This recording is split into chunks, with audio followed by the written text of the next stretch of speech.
and I heard this pow, pow, pow, pow, pow. And it did not register that it was gunshots. Suspect is believed to be armed and dangerous. Use caution. The gunman fired 17 rounds in his attack on a TV news crew. I watched my friend die 8-9 times in a row. Bad enough to find out that your fiancé is shot. It's worse to be the producer of the show where that happens live. In his getaway car, police discover 2 Glocks. Williams bought his gun 2 days after the Charleston church shootings in June. Classic copycat killing. The church shooting was the tipping point, he writes. But my anger has been building steadily. I've been a human powder keg for a while, just waiting to go boom.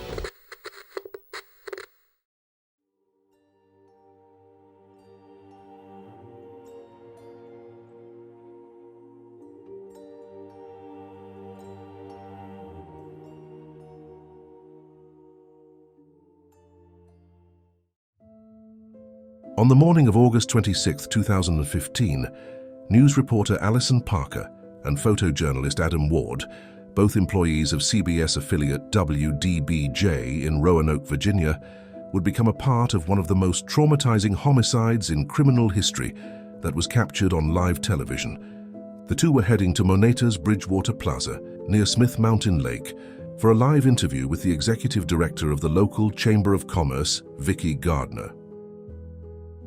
It was a tourism piece about upcoming events for the 50th anniversary of Smith Mountain Lake. The TV program began airing around 5:10 a.m. that morning, giving Parker and Ward ample time to be present and set up for the interview.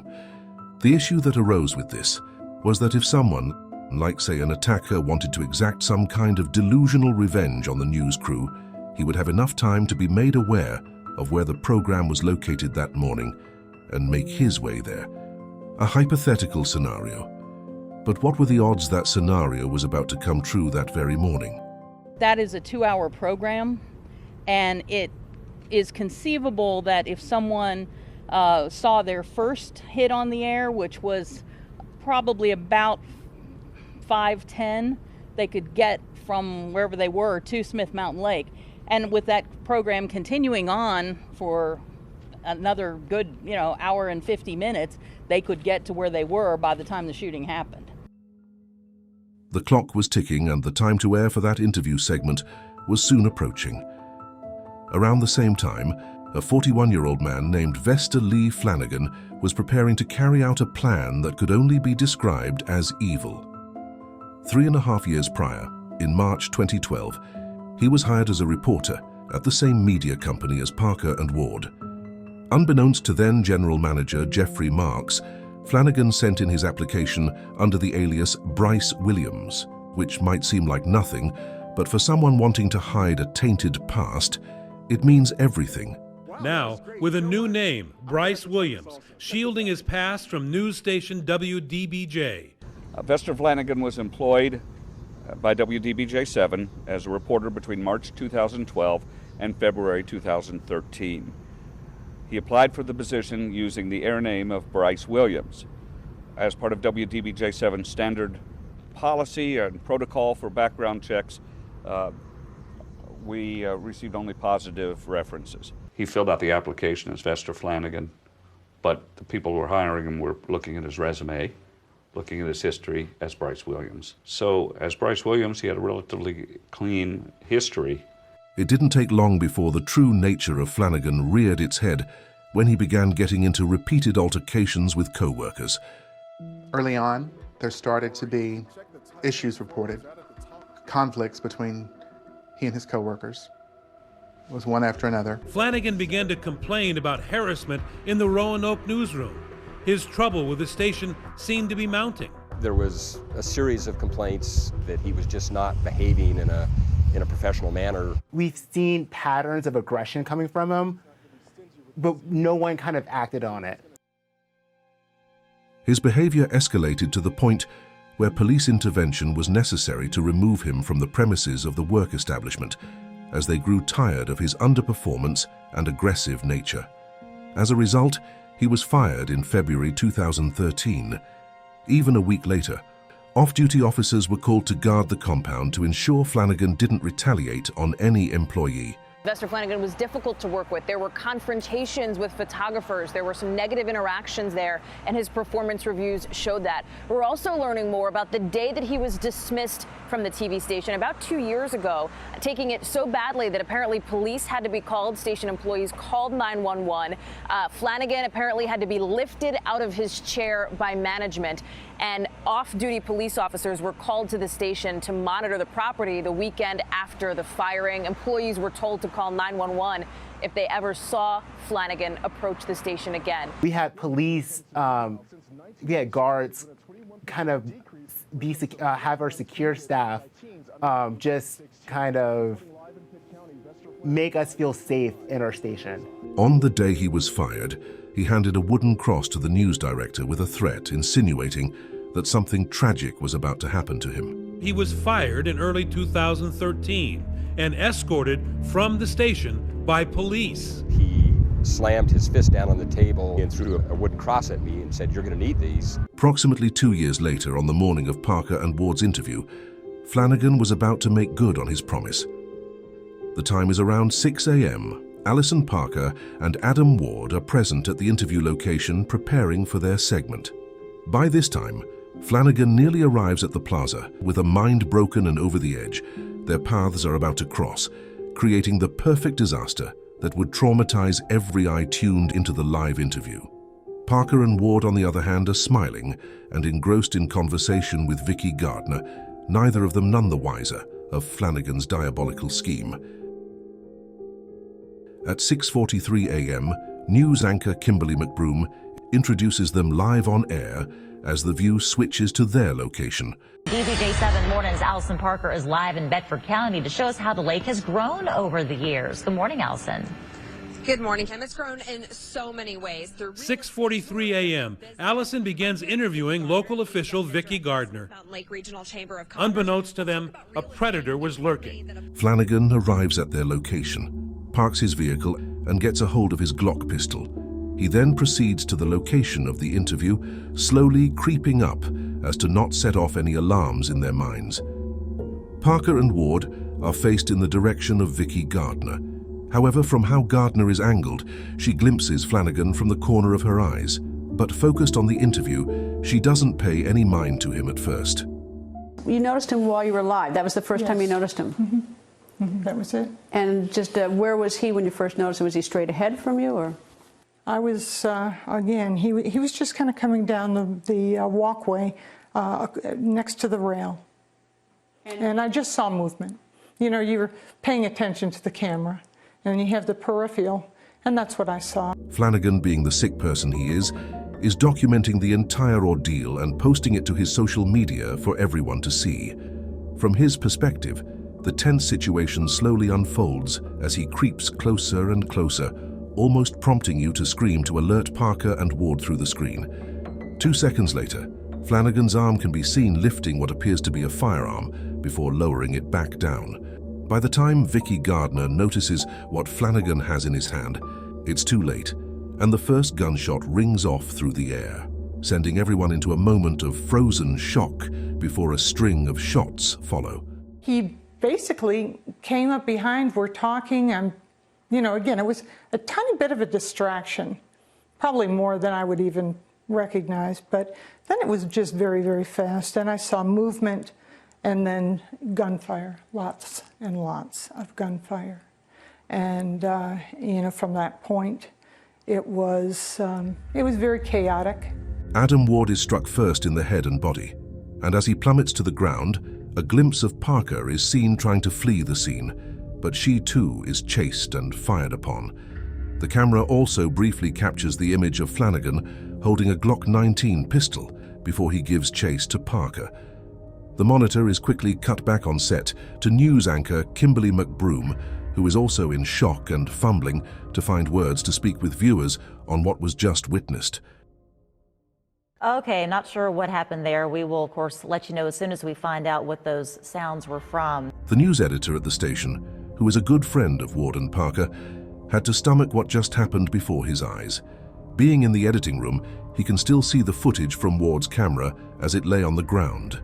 In his heart, he knows his friend has passed away. It happened on live TV, but as Jeff Pegues reports, an editor at the station saw what home viewers did not.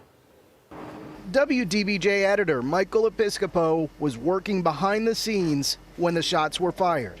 The camera didn't shut off, and I could see the video that was transmitting through Adam's camera. Episcopo saw cameraman Adam Ward's watch. His hand was not moving. I said, Adam's dead. I saw a figure, I saw sparks, and I saw this coward shoot him point blank. What's worse, Ward's fiancée, who is the producer of the news station working on the show that morning, watched from the control room as the attack happened. Panic immediately has her chest tight with anxiety and fear.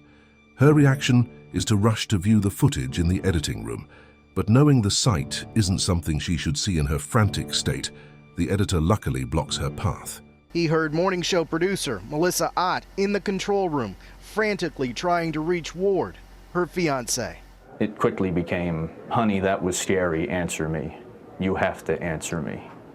Then she headed toward the edit room. And I said, stop right there.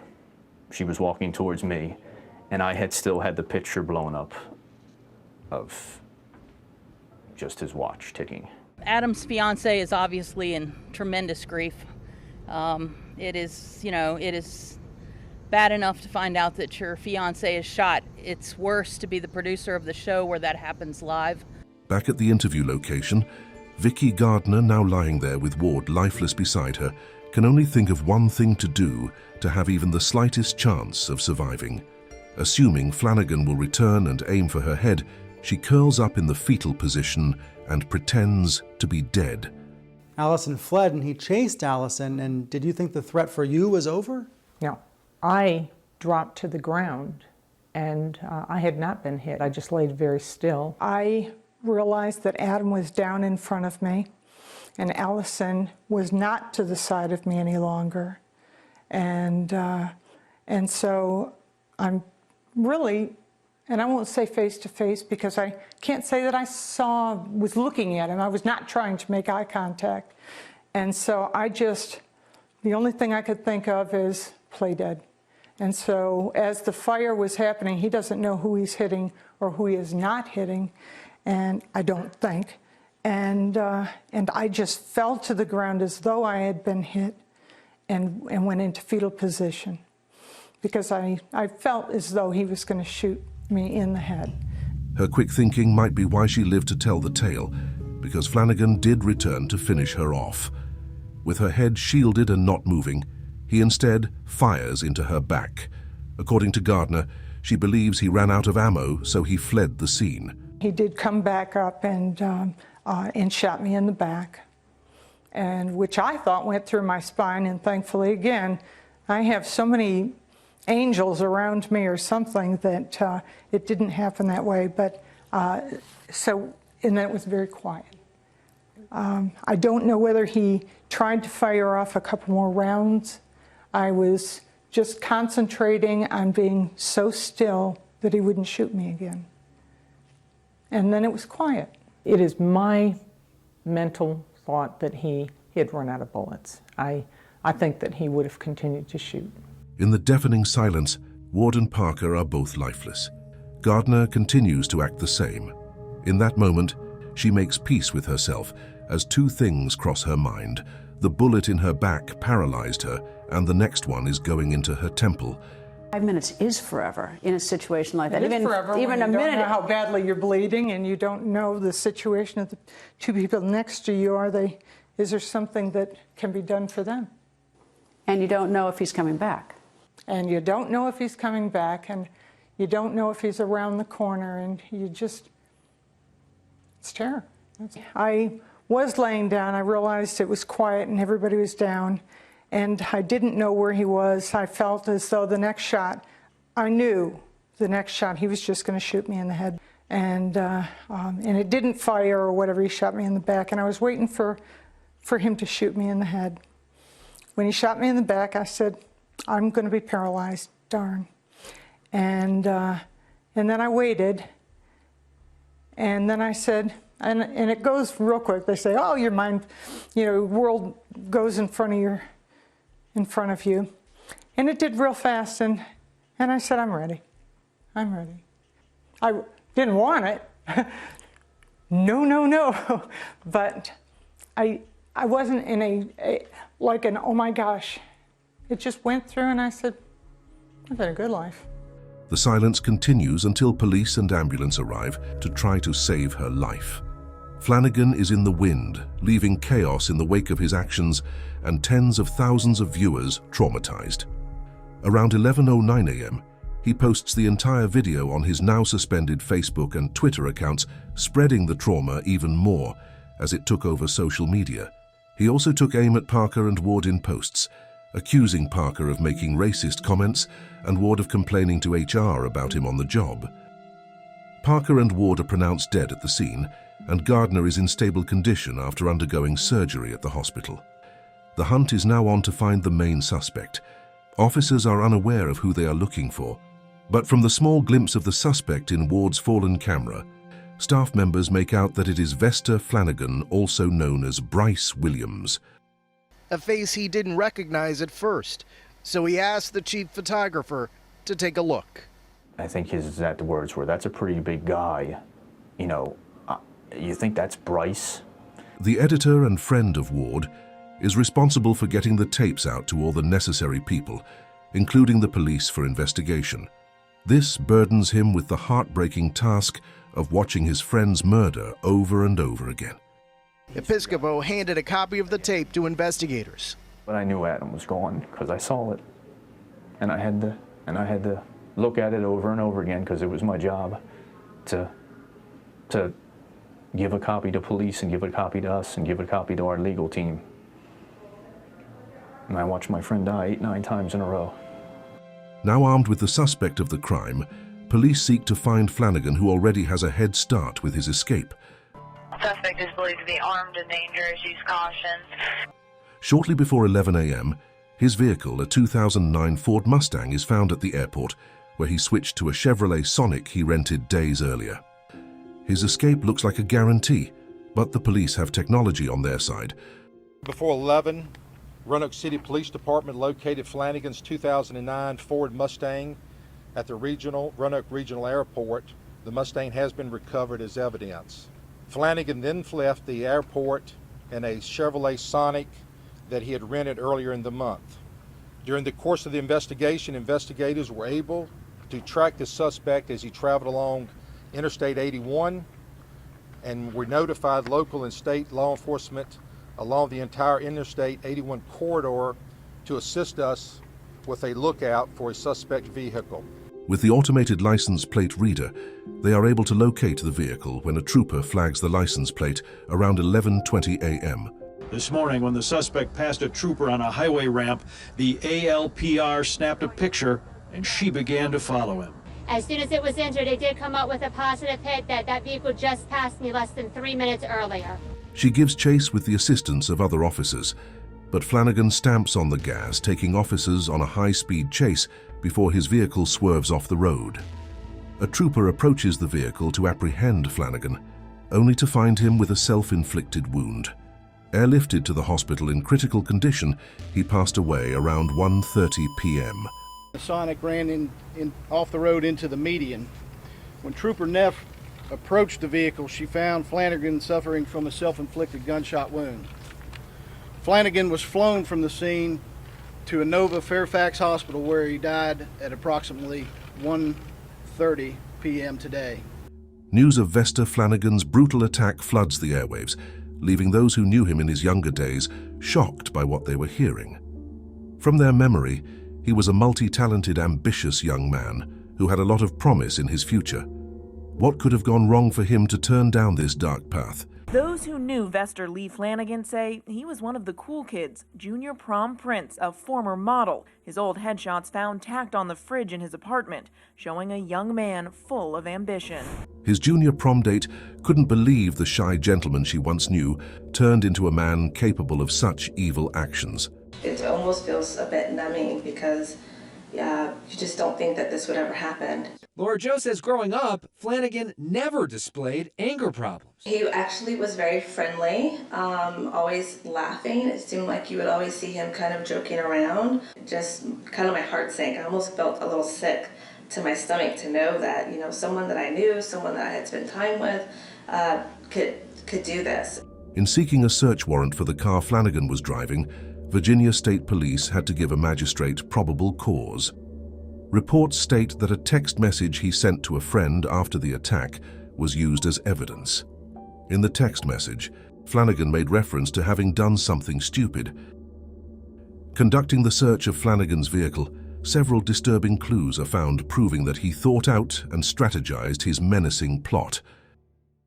Inside that vehicle, officers found 6 magazines of ammunition, a to-do list, and 17 stamped letters, along with 3 license plates, a wig, sunglasses, and a shawl.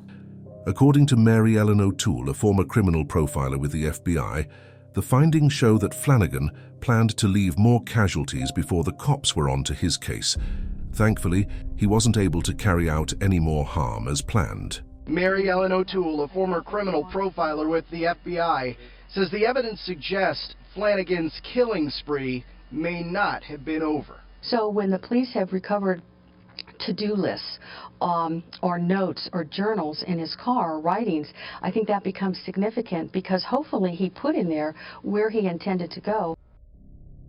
Authorities swoop down on his apartment, searching for any clues that will lead to what triggered such a brutal attack on innocent victims. Inside, they find hardly any evidence someone lived on the premises. Police search Vester Flanagan's car, apartment, and a nearby dumpster looking for clues. Meanwhile, a clearer picture of the shooter, Vester Lee Flanagan, is starting to take shape. On Thursday, authorities searched for evidence inside this apartment, where Flanagan lived until yesterday.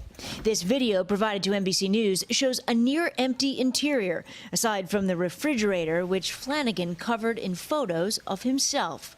Further investigation into Flanagan's life reveals more unsettling incidents of a disgruntled and troubled man at past places of employment. Flanagan was a reporter who had struggled in small TV markets around the country for years, unable to work well with his colleagues. Similar conflict existed more than a decade earlier at a local station in Tallahassee, Florida. I think he had a short fuse. Including a female co-worker claiming he physically confronted her for noting he made a slight on-air mistake. He wanted to take it outside, and I just, I was stunned. He didn't really handle constructive criticism very well. It always appeared to be personal with him. He threw a newspaper article on my desk, and I looked at it, and it was a newspaper article from Tallahassee that indicated that he had sued one of his previous employers. It was not an idle threat. Williams filed another discrimination lawsuit, this time against his new bosses. According to a news reporter, it turns out that the news station was so fearful of Flanagan's behavior that even though he didn't work there anymore, they warned Alison Parker about him when she was first hired. And Alison Parker's father told us in an interview that when she got her job as a reporter here, some of her colleagues, or soon-to-be colleagues, warned her about that apartment complex, telling her that he was there and that he was just a little sketchy and to avoid him. What they didn't realize was how serious the threat was. The disturbing details didn't end there. Flanagan thought ahead of his attack, almost as if he knew he wasn't going to make it out alive. 2 hours after the shooting, ABC News received a 23-page manifesto via fax from Flanagan, with shocking details revealing how dark, warped, and delusional his mind had become. In the document, Flanagan states how he was fueled with rage and admiration for mass murderers who inspired his actions. Williams bought his gun 2 days after the Charleston church shootings in June, when 9 people were massacred. Classic copycat killing. Officials say that Flanagan legally bought 2 Glock pistols from this gun shop less than 10 minutes away from WDBJ. Later in the manifesto, he mentions the Virginia Tech mass killer and the Columbine High School killer, saying, also, I was influenced by Sung Hee Jo. That my boy right there, he got nearly double the amount that Eric Harris and Dylan Klebold got, just saying. Both Parker and Ward were in relationships with persons at the news station. Parker's boyfriend, Chris Hurst, had to now find a way to live without the woman who became his light. Alison was a marvelous storyteller with so much promise ahead of her. Hurst and Parker had been dating for 9 months. He says they plan to get married. Alison was the brightest light that I have ever met. She was the funniest, kindest, most beautiful woman that I ever met, and she just happened to love me back. It was even more tragic for Ward's fiancée, Melissa, as that day was meant to be their last day at the station. She had a new job in North Carolina, and Ward was going to move with her. How cruel a fate that his final day on the job became his final day in life. He was engaged to morning producer Melissa Ott. She was in the control room watching live when the shooting happened. It was her last day before starting a new job in North Carolina. Ward planned to follow her there. Even if nothing at that point could ease the pain and trauma caused by Vesta Flanagan, his family was left to face the masses. It is with heavy hearts and deep sadness we express our deepest condolences to the families of Alison Parker and Adam Ward. We are also praying for the recovery of Vicki Gardner. Our thoughts and prayers at this time are with the victims' families and with WDBJ television station family. The attack garnered so much widespread attention, even the White House held a conference to speak on the issue of gun laws plaguing the rise in cases, such as the one that occurred. This is another example of gun violence that is becoming all too common in communities large and small, all across the United States. And while there is no piece of legislation that will end all violence in this country, there are some common sense things that only Congress can do that we know would have a tangible impact in reducing gun violence in this country. It's a tragedy Alison Parker and Adam Ward had to lose their lives and their future. May they rest in peace, and their legacy continues to inspire this world towards positive change. For more true crime documentaries, check out one of the videos on the screen. This has been an episode of Mystories, where true stories from around the world come to life. What stories come next? Like, share, comment, and subscribe to never miss what intriguing chronicles will be told.